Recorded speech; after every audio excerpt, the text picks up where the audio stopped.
Chapter 2। अमीर बनने के बहुत से तरीके हैं।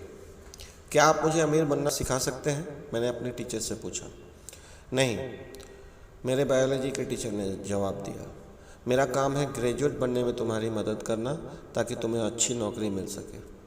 परंतु अगर मैं नौकरी ना करना चाहूँ, अगर मैं अमीर बनना चाहूँ, मैंने पूछा। तुम अमीर क्यों बनना चाहते हो? टीचर ने पूछा। क्योंकि मैं स्वतंत्र होना चाहता हूँ। मैं जो करना चाहता हूँ उसे करने के लिए मैं पर्याप्त धन और समय चाहता हूँ। मैं अपनी सारी ज़िंदगी किसी का कर्मचारी नहीं बनना चाहता। मैं यह नहीं चाहता कि मेरे जीवन के सपने मेरी तनख्वाह के आकार के हिसाब से तय हों। यह बकवास है। तुम आलसी अमीरों के जीवन के सपने देख रहे हो। अगर तुम्हारे अच्छे नंबर नहीं आएंगे और तुम्हें अच्छी तनख्वाह वाली नौकरी नहीं मिलेगी तो तुम अमीर नहीं बन सकते, टीचर ने कहा। अब अपने मेढक के पास जाओ। अपनी दूसरी पुस्तकों और शैक्षणिक कार्यक्रमों में मैंने अक्सर 3 तरह की शिक्षाओं का उल्लेख किया है जो जीवन में वित्तीय रूप से सफल होने के लिए आवश्यक है।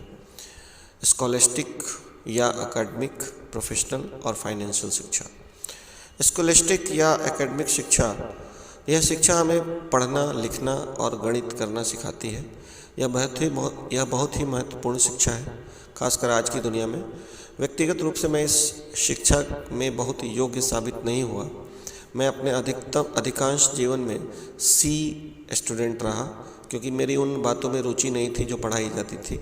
मैं बहुत धीमे पढ़ता हूँ और मैं अच्छा नहीं लिखता हूँ। हालांकि पढ़ने की मेरी गति कम है, परंतु मैं बहुत अधिक पढ़ता हूँ।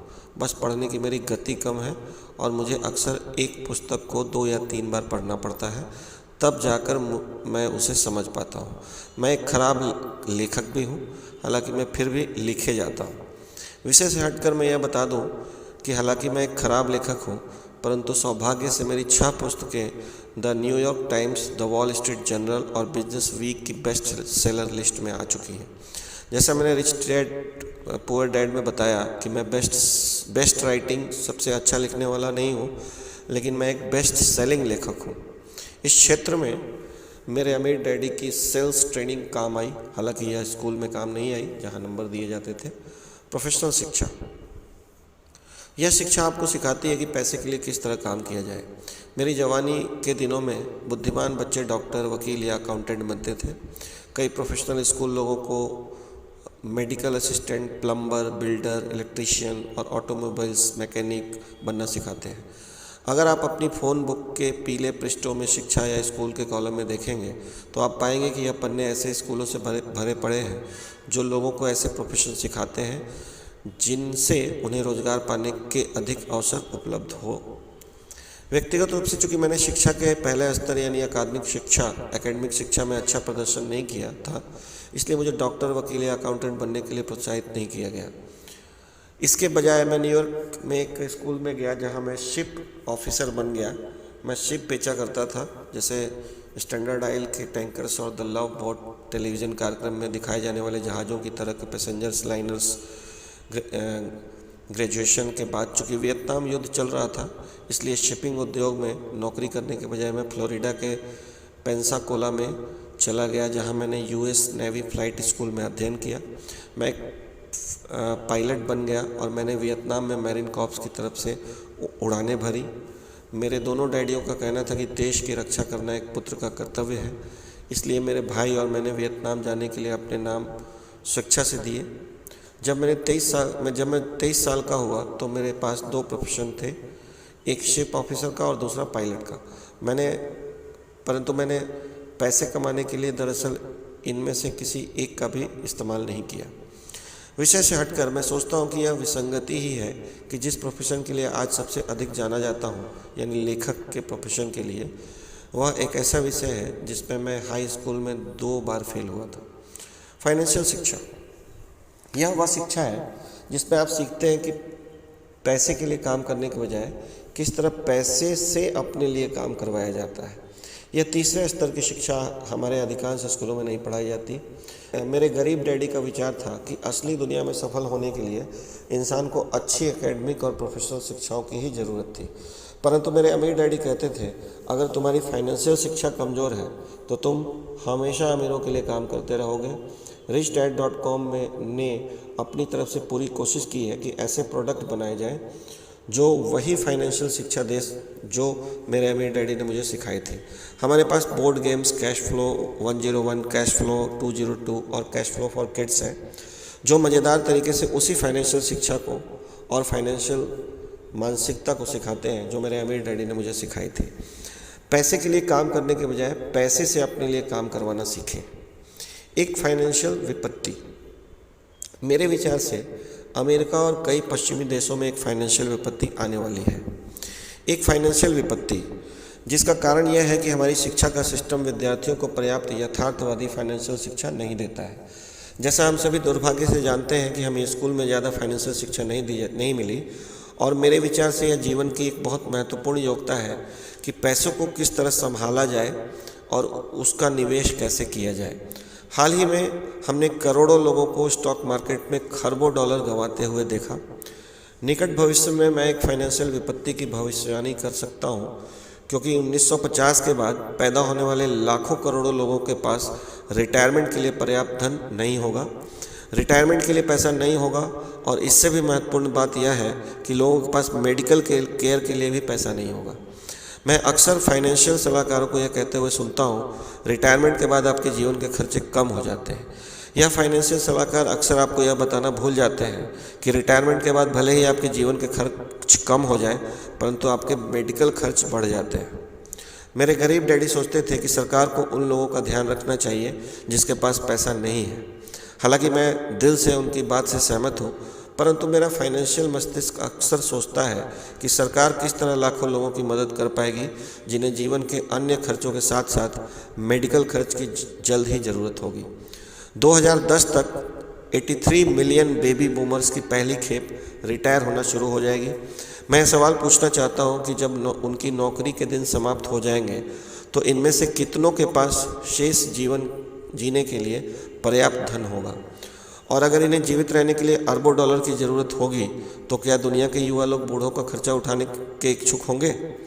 मेरे विचार से यह अनिवार्य है कि हमारे स्कूल सिस्टम जितनी जल्दी हो सके फाइनेंशियल शिक्षा पढ़ाना शुरू कर दें।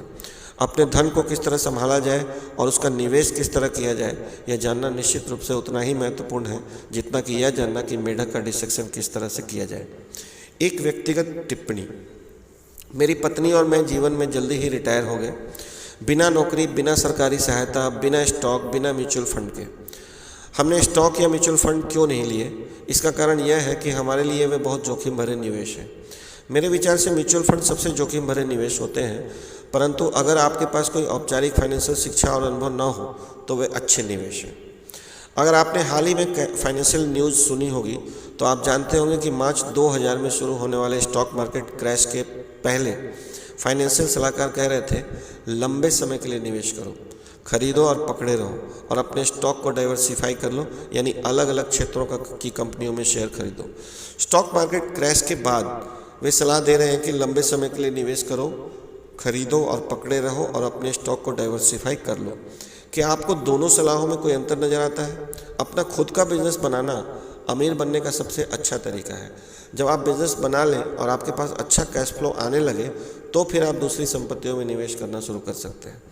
अगर आपके पास अच्छी फाइनेंशियल शिक्षा नहीं है तो आप अधिकांश फाइनेंशियल सलाहकारों की बात मान सकते हैं, यानी बचत करो, म्यूचुअल फंड खरीदो, लंबे समय के लिए निवेश करो और डाइवर्सिफाई कर लो। परंतु अगर आपके पास सुदृढ़ फाइनेंशियल शिक्षा है तो आप इस जोखिम भरी सलाह पर नहीं चलेंगे।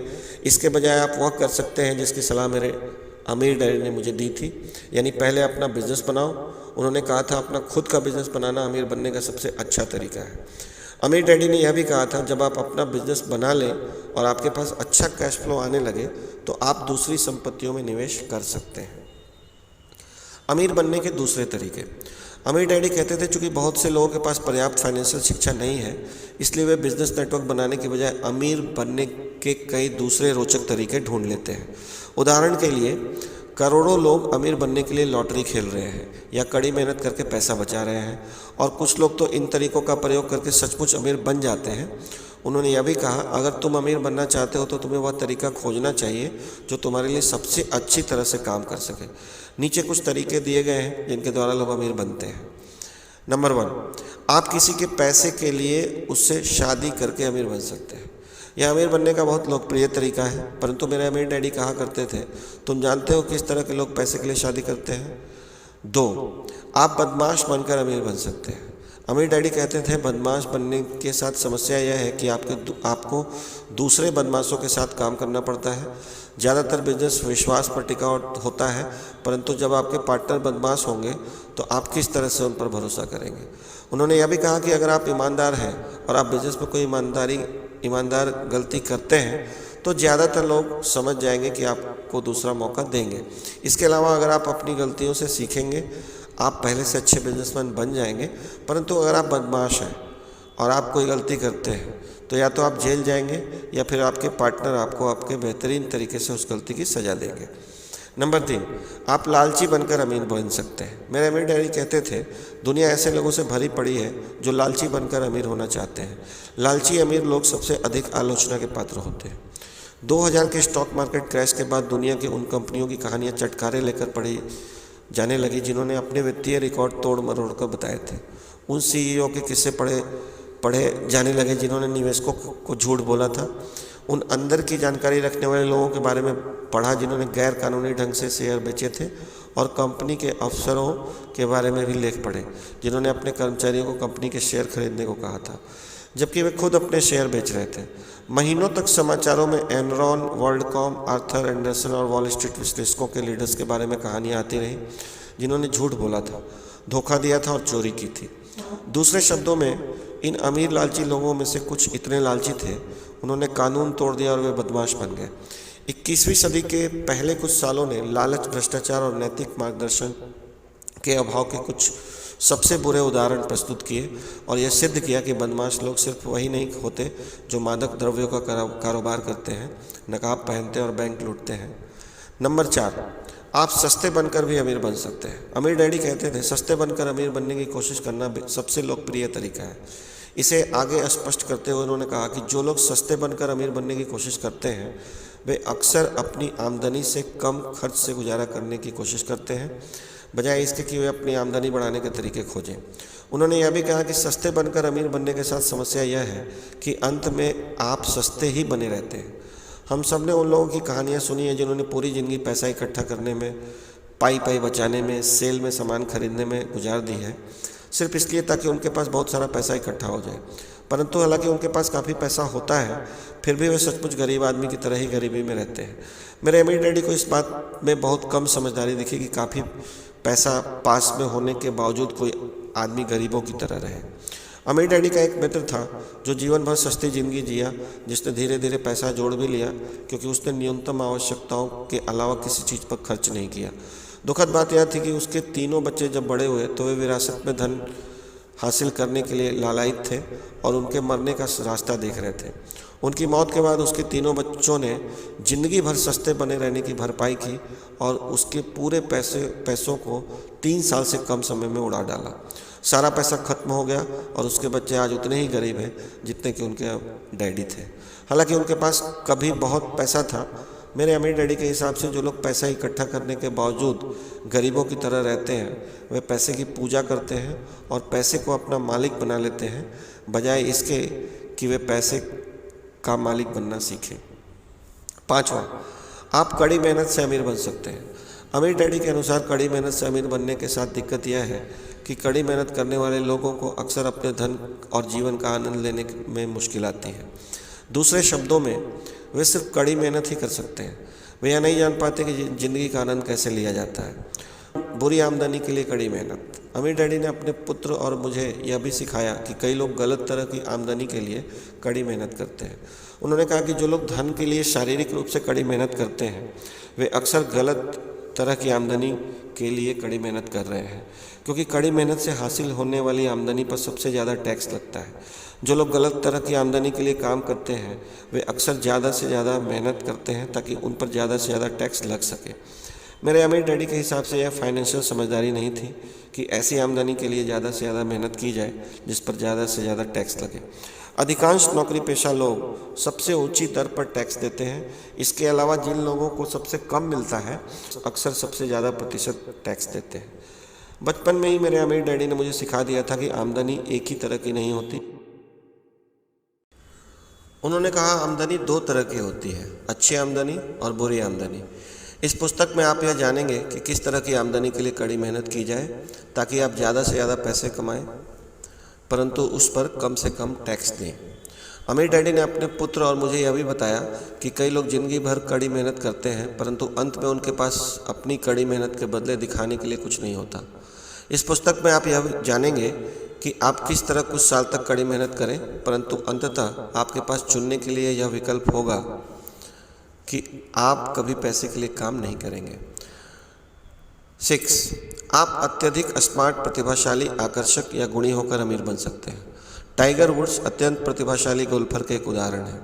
एक गोल्फर जिन्होंने अपनी प्रतिभा को विकसित करने में कई साल लगाए, परंतु प्रतिभाशाली, स्मार्ट या गुणी होना अमीर बनने की गारंटी नहीं है। अमीर डैडी कहते थे, दुनिया ऐसे प्रतिभाशाली लोगों से भरी पड़ी है जो कभी अमीर नहीं बन पाते। हॉलीवुड में ही देख लो, वहाँ पर आपको कई सुंदर, आकर्षक और प्रतिभाशाली एक्टर मिलेंगे जिनकी आमदनी ज़्यादातर लोगों से कम है। आंकड़ों से यह भी पता चलता है कि 65% प्रोफेशनल एथलीट अपना करियर समाप्त होने के 5 साल बाद तक दिवालिया हो जाते हैं। पैसे की दुनिया में अमीर बनने के लिए ईश्वर द्वारा आपको दिए गए दिमाग, प्रतिभा या सुंदरता ही काफ़ी नहीं है, आपको इससे अधिक की आवश्यकता होती है। नंबर 7, आप किस्मत के सहारे अमीर बन सकते हैं। किस्मत के सहारे अमीर बनने की कोशिश करना लगभग उतना ही लोकप्रिय है जितना सस्ते बनकर अमीर बनने की कोशिश करना। जैसा हम में से ज़्यादातर लोग जानते हैं, करोड़ों लोग लॉटरी, रेस के घोड़ों, कैसीनो और खेलों पर अरबों डॉलर, शायद खरबों डॉलर दांव पर लगाते हैं और सभी यह उम्मीद करते हैं कि किस्मत उन पर मेहरबान होकर उन्हें अमीर बना देगी। जैसा हम सभी जानते हैं कि एक ही व्यक्ति खुशकिस्मत होगा जबकि हजारों या लाखों लोग बदकिस्मत होंगे। अध्ययनों से यह भी पता चलता है कि अधिकांश लॉटरी जीतने वाले ढेर सारी दौलत जीतने के बाद भी दिवालिया हो जाते हैं। हालांकि जो दौलत उन्होंने जीती थी वह इतनी अधिक थी कि उसे कमाने के लिए उन्हें 5 जन्म लेने पड़ते। इसलिए 1 या 2 बार खुशकिस्मत हो जाने का यह मतलब नहीं है कि आप अपनी संपत्ति को अपने पास रख पाएंगे। नंबर 8, आप पैतृक संपत्ति के मालिक बनकर अमीर बन सकते हैं। जब हम 20 साल के होते हैं तो आमतौर पर हमें यह मालूम हो जाता है कि हमें विरासत में क्या मिलने वाला है। अगर आप यह जानते हो कि आपको ज़्यादा कुछ नहीं मिलने वाला हो तो स्पष्ट रूप से आपको अमीर बनने का कोई दूसरा तरीका ढूंढ लेना चाहिए। नंबर 9, आप निवेश करके अमीर बन सकते हैं। मुझे अक्सर जो शिकायतें सुनने को मिलती है उनमें से एक यह है कि निवेश करने के लिए पहले आपके पास धन होना चाहिए। ज़्यादातर मामलों में यह बात सही है। निवेश के साथ एक और समस्या है, अगर आप वित्तीय रूप से शिक्षित नहीं हैं और आपके पास निवेश करने का प्रशिक्षण नहीं है तो आप अपने पूरे निवेश को गंवा सकते हैं। जैसा हमने देखा है, स्टॉक मार्केट जोखिम भरा और अविश्वसनीय है, जिसका अर्थ यह है कि एक दिन आप पैसा कमाते हैं और अगले दिन आपका सारा पैसा चला जाता है। रियल एस्टेट में हालांकि आप निवेश करने के लिए अपने बैंकर का पैसा इस्तेमाल कर सकते हैं, परंतु प्रचुर संपत्ति हासिल करने के लिए फिर भी थोड़े धन और शिक्षा की ज़रूरत होती है। इस पुस्तक में आप यह पाएंगे कि किस तरह निवेश करने के लिए पैसा हासिल किया जाए, परंतु इससे भी महत्वपूर्ण बात यह सीखेंगे कि किस तरह अपने पैसों का जोखिम उठाने से पहले निवेशक बना जाए। नंबर 10, आप बिजनेस बनाकर अमीर बन सकते हैं। बिजनेस बनाना वह तरीका है जिसके द्वारा ज़्यादातर लोग बहुत अमीर बने हैं। बिल गेट्स ने माइक्रोसॉफ्ट बनाया, माइकल डेल ने अपने डॉर्मेट्री रूम में डेल कंप्यूटर्स की स्थापना की। जीरो से बिजनेस बनाने के साथ समस्या यह है कि यह अमीर बनने के सभी तरीकों में सबसे जोखिम भरा है। फ्रेंचाइजी खरीदना, जो कम जोखिम भरा है, बहुत महंगा हो सकता है। जाने माने फ्रेंचाइजी खरीदने की कीमत $1 लाख से $15 लाख के बीच हो सकती है और इसमें सिर्फ फ्रेंचाइजी के अधिकार ही शामिल हैं। शुरुआती फीस के बाद ट्रेनिंग, एडवर्टाइजिंग और समर्थन के लिए आपको हर महीने कंपनी हेडक्वार्टर को भुगतान करना होगा। इसके अलावा यह समर्थन भी इस बात की कोई गारंटी नहीं देता कि आप प्रचुर संपत्ति कमा ही लेंगे। कई बार आदमी को अपने फ्रेंचाइजर या कंपनी हेडक्वार्टर को भुगतान करना ही होता है, भले ही उसका व्यक्तिगत फ्रेंचाइजी घाटे में चल रहा हो। हालांकि फ्रेंचाइजी खरीदना जीरो से अपना खुद का बिजनेस शुरू करने से कम जोखिम भरा है, परंतु आंकड़े बताते हैं कि 1/3 फ्रेंचाइजी अंततः दिवालिया हो जाते हैं। बड़े बिजनेस मालिकों और छोटे बिजनेस मालिकों के बीच अंतर। अमीर बनने के 11वें तरीके पर आगे बढ़ने से पहले मैं यह बताना चाहता हूं कि छोटे बिजनेस मालिक और बड़े बिजनेस मालिक में क्या अंतर होता है। अंतर यह होता है कि बड़े बिजनेस मालिक नेटवर्क बनाते हैं। दुनिया छोटे बिजनेस मालिकों से भरी पड़ी है जो रेस्तरां बनाते हैं। एक अकेले रेस्तरां के मालिक और मैकडोनल्ड्स के संस्थापक रे क्रॉक में यह अंतर है कि मैकडोनल्ड्स हैमबर्गर रेस्तरांओं का नेटवर्क है जिसे फ्रेंचाइजी नेटवर्क के नाम से जाना जाता है। इस अंतर का एक और उदाहरण टेलीविज़न रिपेयर शॉप के बिजनेस मालिक और टेड टर्नर के बीच का अंतर है, जिन्होंने CNN यानी केबल न्यूज़ नेटवर्क बनाया। एक बार फिर नेटवर्क शब्द पर ध्यान दें। असली बात यह है कि छोटे बिजनेस मालिक और बड़े बिजनेस मालिक के बीच अंतर उनके नेटवर्क के आकार का होता है। हालांकि कई छोटे बिजनेस मालिक अपने बिजनेस के मालिक होते हैं, परंतु बहुत कम बिजनेस मालिक नेटवर्क बनाते हैं। आसान शब्दों में कहा जाए तो बिजनेस नेटवर्क बनाकर ही दुनिया के सबसे अमीर लोग अमीर बनते हैं।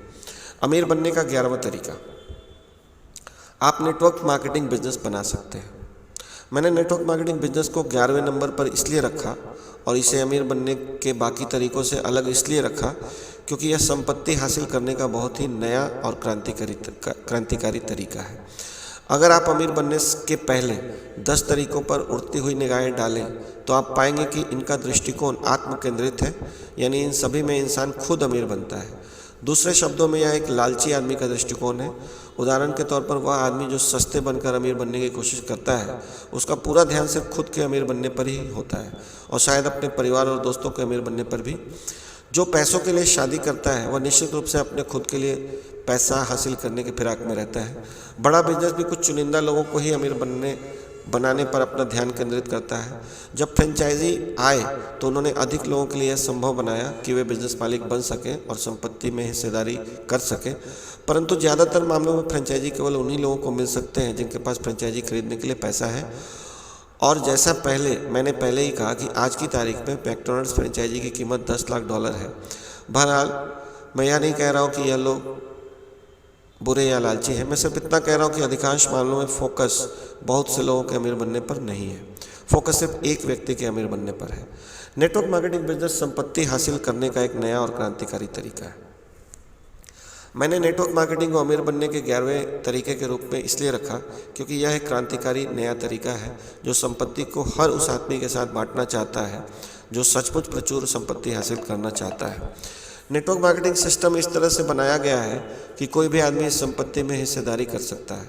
नेटवर्क मार्केटिंग सिस्टम, जिसे मैं अक्सर व्यक्तिगत फ्रेंचाइजी का एक अदृश्य बड़ा बिजनेस नेटवर्क कहता हूँ, मेरे विचार से पैसे कमाने का बहुत ही प्रजातांत्रिक तरीका है।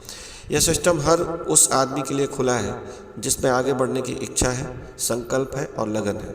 यह सिस्टम इस बात की सचमुच परवाह नहीं करता कि आप किस कॉलेज में पढ़े हैं या आप कॉलेज में पढ़े भी हैं या नहीं, आप आज कितना धन कमा रहे हैं, आपकी जाति या लिंग क्या है, आप कितने आकर्षक हैं, आपके माता पिता क्या हैं या आप कितने लोकप्रिय हैं।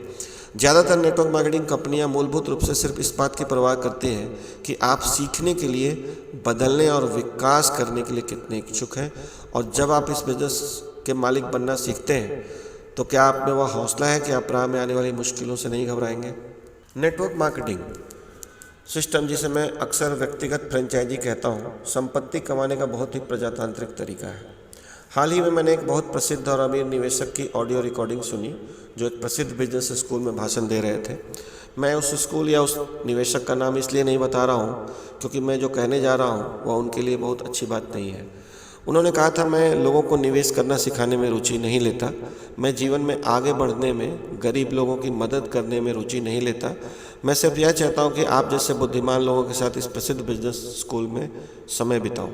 हालांकि मैं व्यक्तिगत रूप से उनकी बातों से सहमत नहीं हूं, परंतु मैं उनकी ईमानदारी की प्रशंसा करता हूं। क्योंकि मैंने अपना जीवन अपने अमीर डैडी के अमीर दोस्तों के बीच रहते हुए गुजारा है, इसलिए मैंने अक्सर इस तरह की बातें सुनी हैं, परंतु उन्हें समझदारी से और धीरे से कहा गया था। वे लोग सार्वजनिक चैरिटी कार्यक्रमों में जाते थे और लोकप्रिय परोपकारी कार्यों में दान भी देते थे, परंतु उनमें से कई ऐसा सिर्फ इसलिए करते थे ताकि उन्हें सामाजिक सराहना और सम्मान मिले। उनकी निजी बातों में मैंने अक्सर उनके असली विचार सुने हैं और वे विचार उस प्रसिद्ध निवेशक के उस प्रसिद्ध बिजनेस स्कूल में बोले गए विचारों की तरह ही थे। स्पष्ट रूप से सभी अमीर लोगों का यही नज़रिया होता है, परंतु मुझे लगातार हैरानी होती है कि कितने सारे अमीर और सफल लोग सिर्फ इसलिए अमीर और सफल हैं क्योंकि वे लालची हैं और उन्हें कुछ कम खुशकिस्मत लोगों की मदद करने में ज़रा भी रुचि नहीं है। एक बार फिर मैं यह कहना चाहूँगा कि सभी अमीर लोगों का यह नज़रिया नहीं होता, परंतु मैं जानता हूँ ऐसे अमीर लोग काफ़ी संख्या में हैं। वह मूलभूत कारण जिसकी वजह से मैं नेटवर्क मार्केटिंग उद्योग का समर्थन करता हूँ यह है कि इसका सिस्टम दौलत हासिल करने के पुराने सिस्टम के अधिक से अधिक न्यायपूर्ण है। हेनरी फोर्ड, जो दुनिया के महानतम बिजनेसमैनों में से एक थे, अपनी फोर्ड मोटर कंपनी के मिशन सूत्रवाक्य को पूरा करके अमीर बने। फोर्ड का मिशन सूत्रवाक्य था, कारों को प्रजातांत्रिक कर दो। यह सूत्रवाक्य इसलिए क्रांतिकारी था क्योंकि इस सदी की शुरुआत में कारें सिर्फ अमीरों के लिए उपलब्ध थी।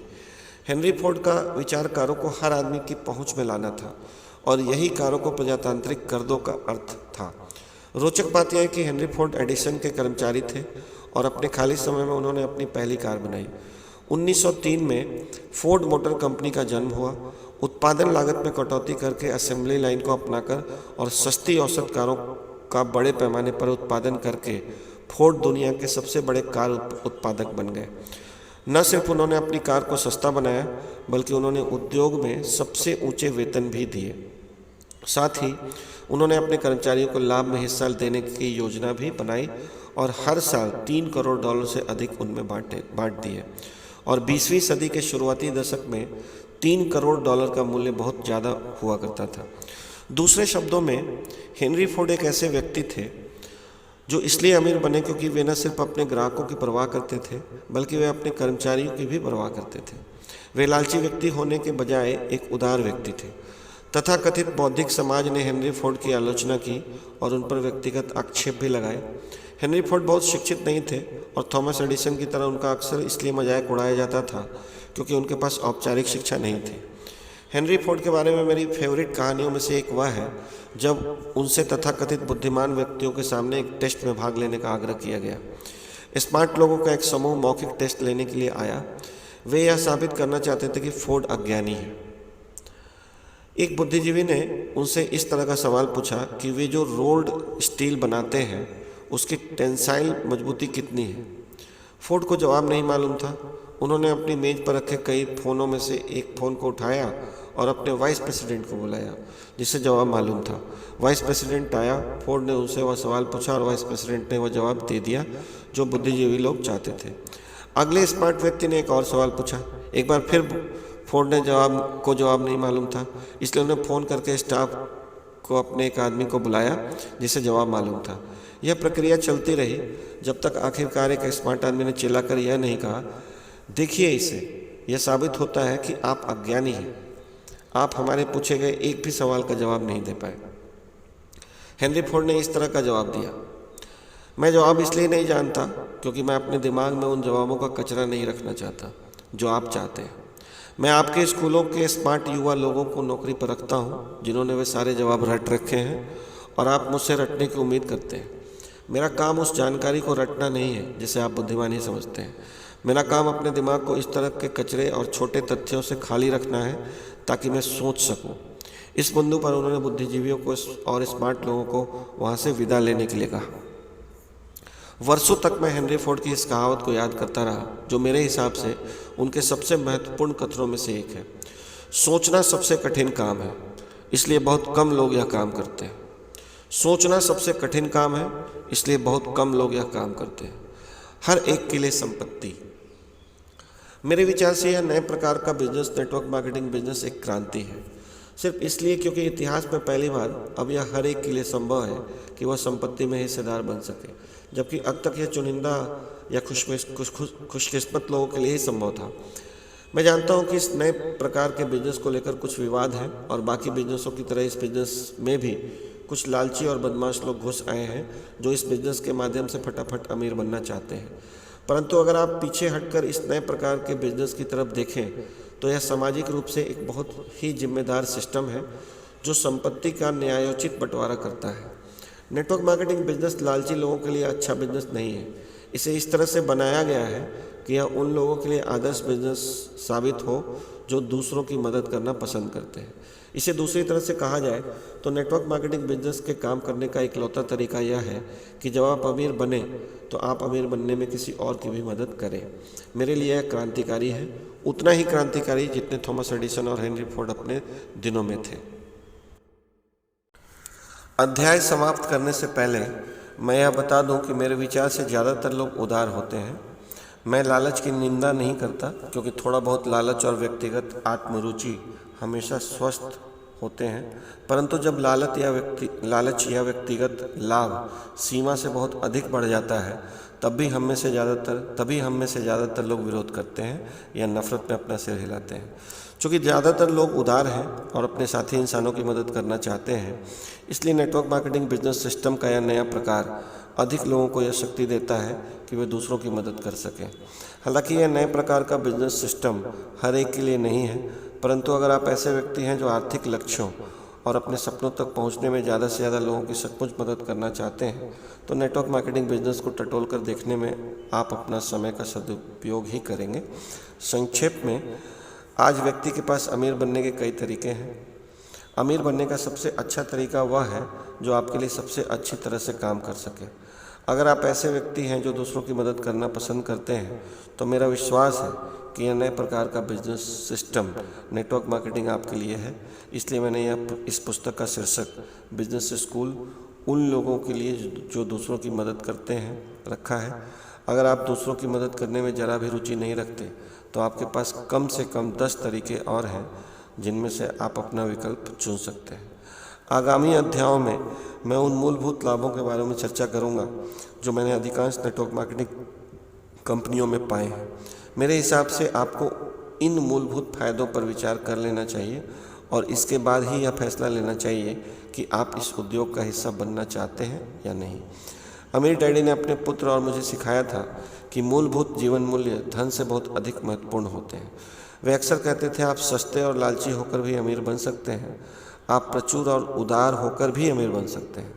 आप जो तरीका चुनते हैं वह तरीका वही होगा जो आपके अंदर के मूलभूत जीवन मूल्यों के सबसे करीब होगा।